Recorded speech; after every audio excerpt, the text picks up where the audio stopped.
Hello, everyone. This is Prof. Bong, the Ungria, the author of CraZYx Thinking and the CEO and founder of Transform.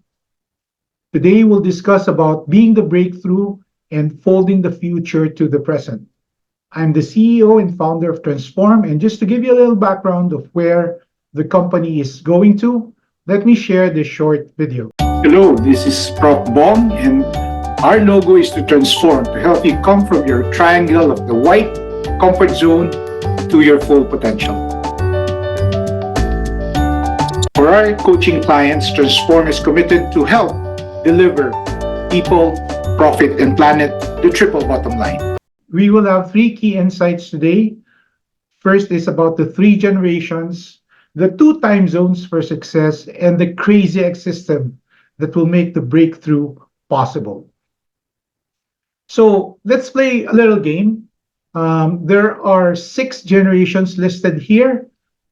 I don't think there's a silent generation that's attending this seminar or the alpha generation. So that leaves us with four. So for this interactive exercise, can we request everyone who falls under the years of the boomers to stand up? Okay. And then the Gen X from 1965 to 1980, please stand up. Okay, you may now sit down.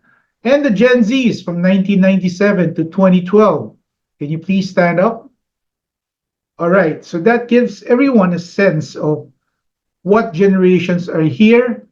I can proudly say I'm from Gen X. I was born 1965, and in this forum, for this topic, I think there are three generations. Now, each generation comes with certain characteristics, not a rule, but just as a majority of the population. But obviously, there are only three generations in this 2024 workforce.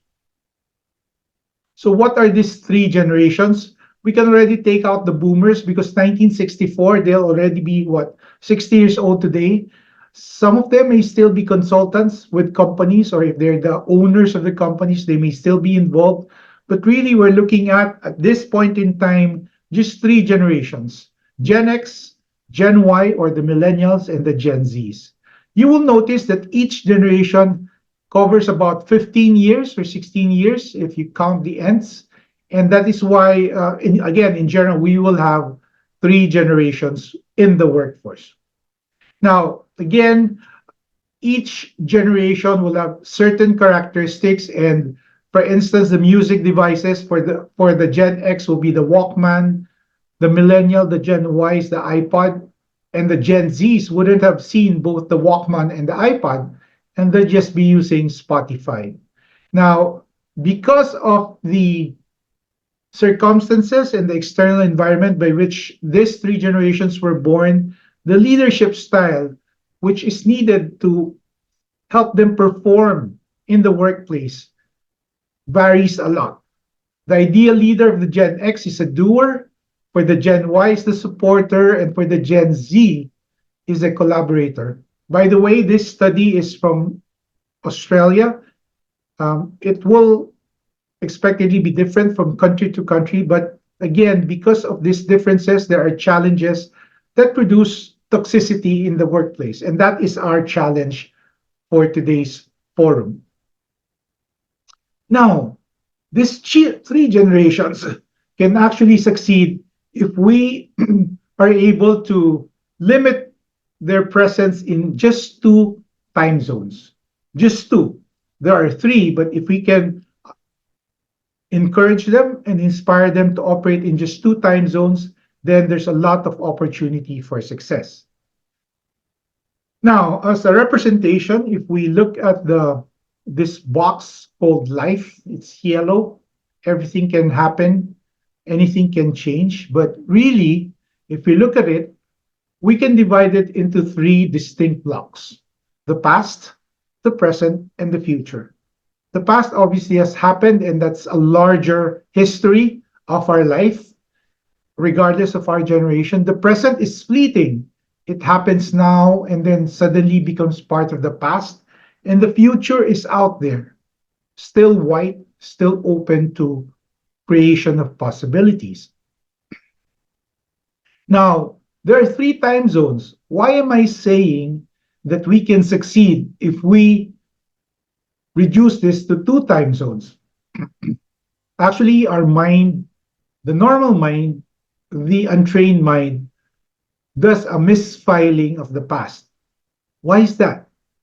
Because the normal mind has the past interrupting, intruding, covering much of the present and the future. Have you ever seen yourself being weighed down by the history of our relationships, by the past, good and bad, that we bring to the present, and even threaten our future? If we do that, this is how our life looks. We're living a lot in the past, and that limits the possibilities for our present and the future. Now, the better way, or consider the possibility of forgetting the past. They already history. Yes, they've occurred. We can learn lessons from them, but imagine the possibility of removing the past when we're in our present time, and also when we're creating possibilities for the future. This is how it will look as soon as we let go of the past. History doesn't have to repeat itself. Yes, it can be a minor reference point, but not to the point that it covers a lot of the present and the future. Imagine with removing the past, we can now look at a larger present time where we focus more on what's happening and a world of pure creation for the future, where the past doesn't limit, doesn't constrain, doesn't make the future impossible. So when I say that for a toxic three generation workplace, the consider the possibility of just being in the present and being open to creating our future. How does that look? Now, the title of the talk is Folding the Present to the Future. And this is how it will look. We can imagine the present and the future as a piece of paper that we can fold that future back to the present.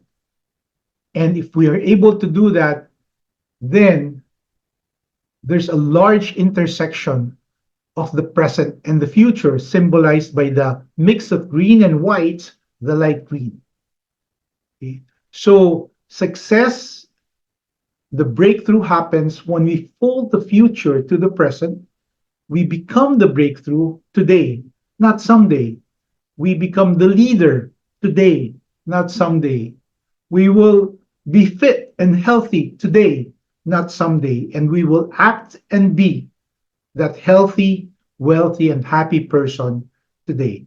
That's how we can fold the future to the present. There's no separation. You are one with your future. You be like your future. You act like the future. And the future, you step into the future and you look back to the present. And what do you have to be that breakthrough? Think about it. Consider the possibility of folding the future into the present and having that large intersection between the present and the future. Obviously, there's still parts of the present that will only be present and the future which we will not be aware of. But the larger the intersection, the greater the breakthrough. Now we move to the third part. And we will do this exercise of sitting or standing. And I ask you, what is harder, sitting or standing? Think of it. Now, don't think about it. Let's do it together. Okay, sit up on your chairs, be comfortable, and on a scale of 1 to 10, how difficult is sitting? Okay, now everybody stand. On a scale of 1 to 10, how difficult is standing? And not just standing for 10 seconds.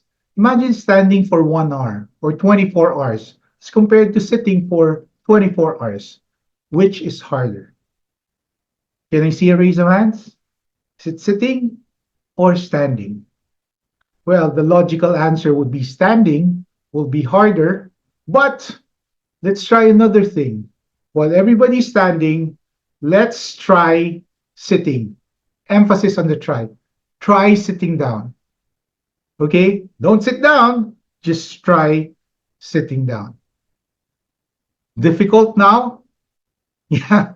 Imagine trying to sit down for 24 hours. How difficult would that be? Very difficult, in fact, impossible to try sitting down for 24 hours. So when I say we fold the future to the present, let's not try. Because as my Lolo Yoda says, do or do not, there is no try. Trying is much harder, folks. Trying to fold the future to the present is hard. Trying to be your future is hard. Just be the future and be the breakthrough. Now we go to the one crazy system that allows us to do that.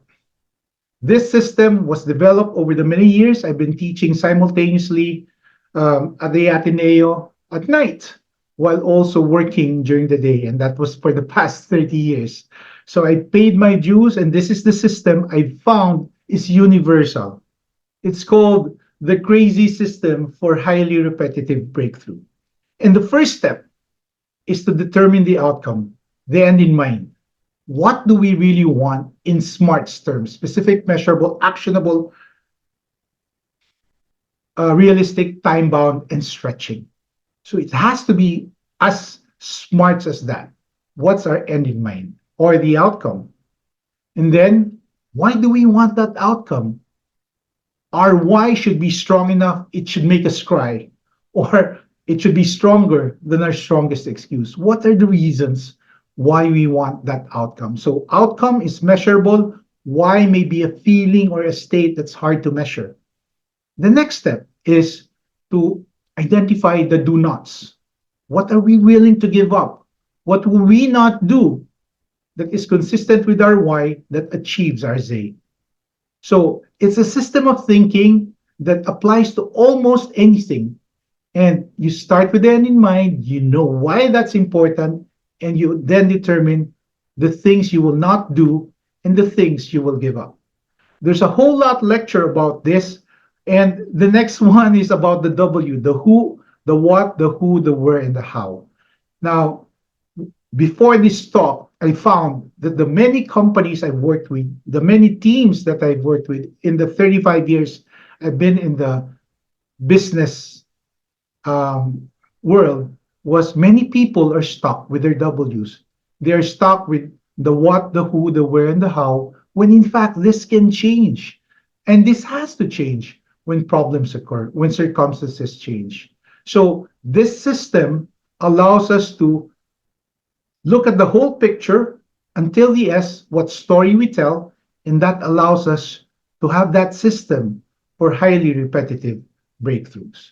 This is applicable for personal, professional, teams, projects, life, big goals, and it is so many benefits. We don't have time for that, but we do need, no, I have this calling card that you can take after this forum. You can take a picture of the QR code, but do call me if you're interested in making breakthroughs highly repetitive with this crazy system. Again, we discussed the three generations and how this contribute to a toxic workplace, how we can solve this by having two time zones and one CraZYx system. Finally, I'd just like to give you that, hey, yes, we're old. I'm Gen X. It's easy to lay us aside because we're not as tech savvy as the Ys and the Zs. But just as a reminder of what we can do.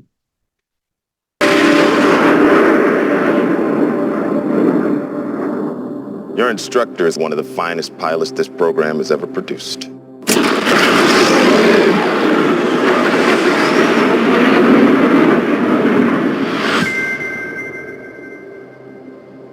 His exploits are legendary.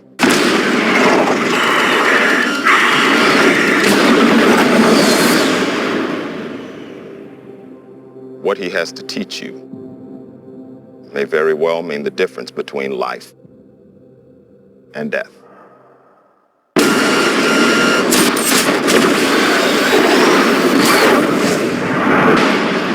The end is inevitable, Maverick. Your kind is headed for extinction. Maybe so, sir. But not today.